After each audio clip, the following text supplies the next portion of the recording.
Jay-Z, and it's the Hard Knock Life Tour edition of 1515 News. You heard? Holla. This week, a big-time hardcore hip-hop tour is finally a reality. 1515 goes on the road to Cleveland and Houston to catch up with Jay-Z, Method Man, Redman, and rap's reluctant superstar, DMX. For the next half hour, it's the Hard Knock Life for us.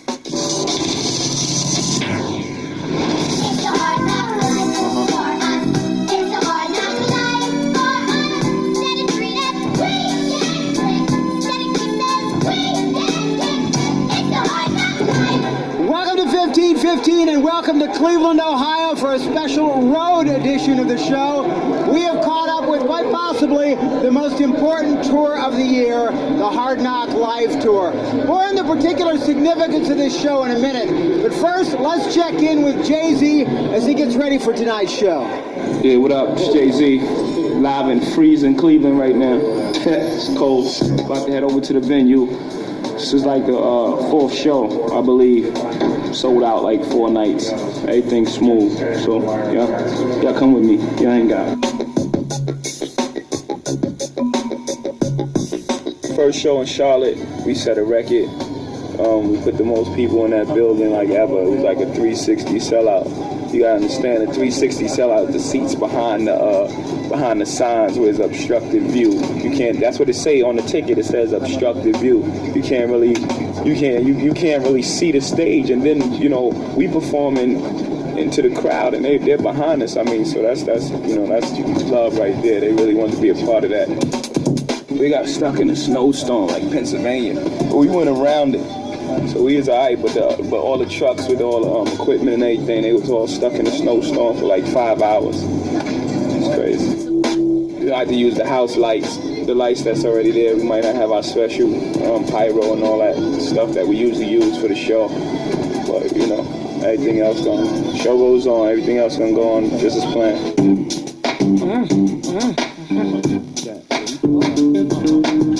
Boom no! Boom no! Was good?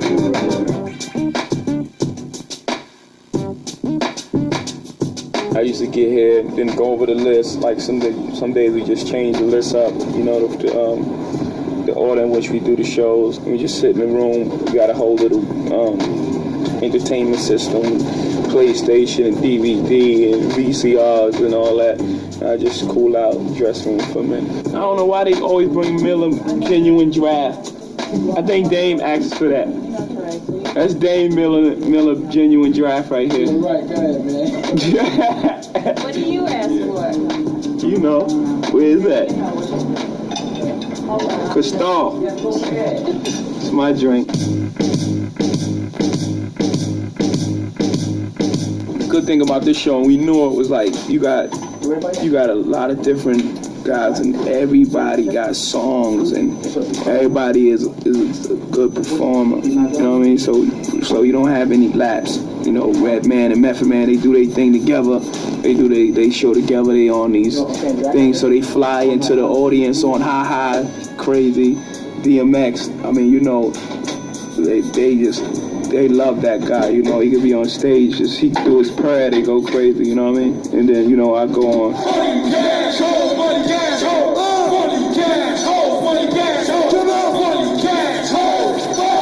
It's work, it's a job, you know what I mean? And then, but it's a rewarding job, and it pays off right then and there. You get to see it right then and there every night. You get to see people from all different places, just singing along to your songs. Can you bounce with me, with me, with me? With me, with me, can you bounce with me, with me, with me? With me, with me, can you bounce with me, with me, with me? So what about all these people saying a lot is riding on the Hard Knock Live Tour about the future of, rap tours? Do you feel like a lot's riding on this? Yeah, of course, because it's been almost over a decade since the last all hip-hop tour. Yo, this is HOG. To qualify just a bit, the Hard Knock Live Tour is hip-hop's first full-scale, we're talking pyro and flying contraptions here, extended, 52 cities in all, 100% hardcore, No Dick Van Dyke going on here. arena tour in more than 10 years. Believe it or not, it's been that long since rap's first crossover sensation shocked naysayers by selling out venues typically reserved for rock spectacles. It's like that. Here we go. It's tricky to rock around. That's right, on time it's tricky.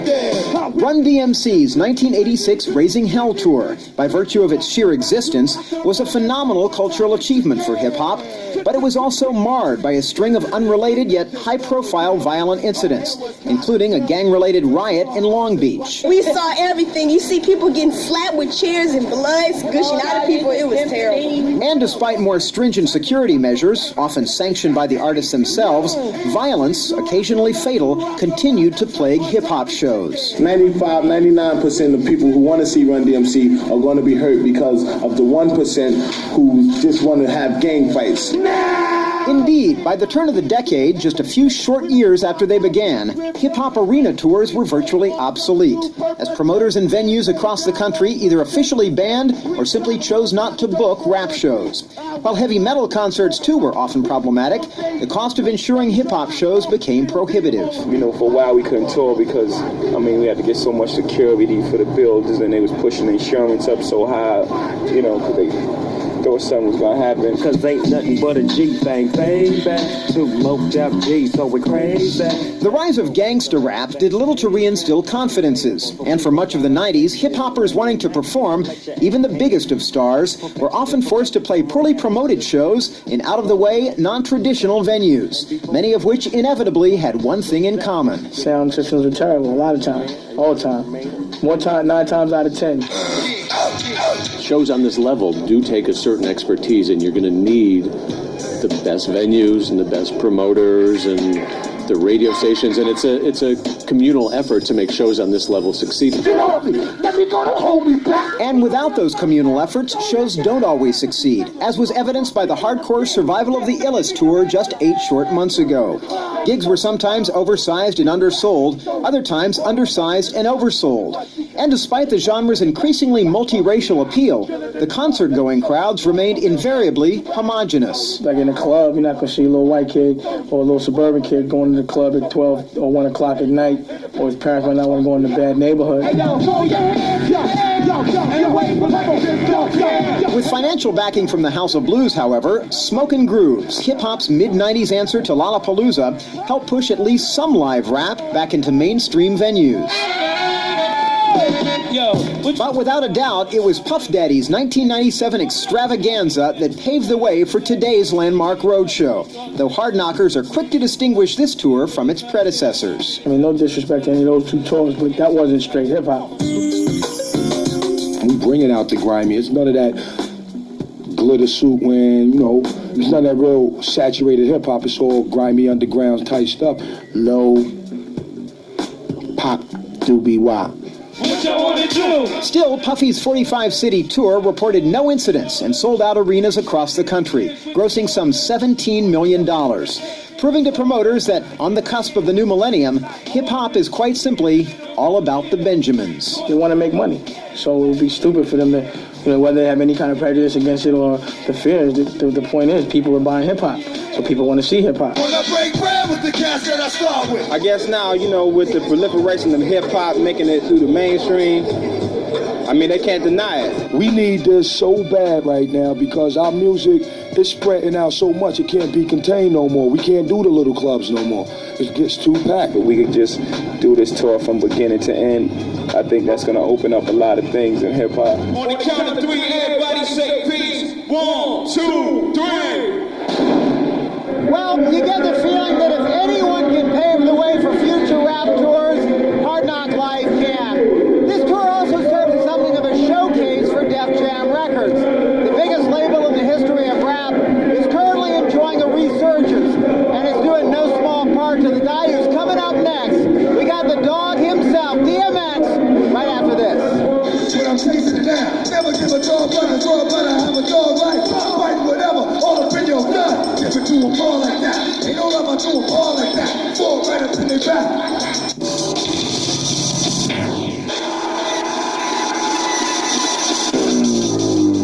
Y'all should be here, boy, y'all missing a lot.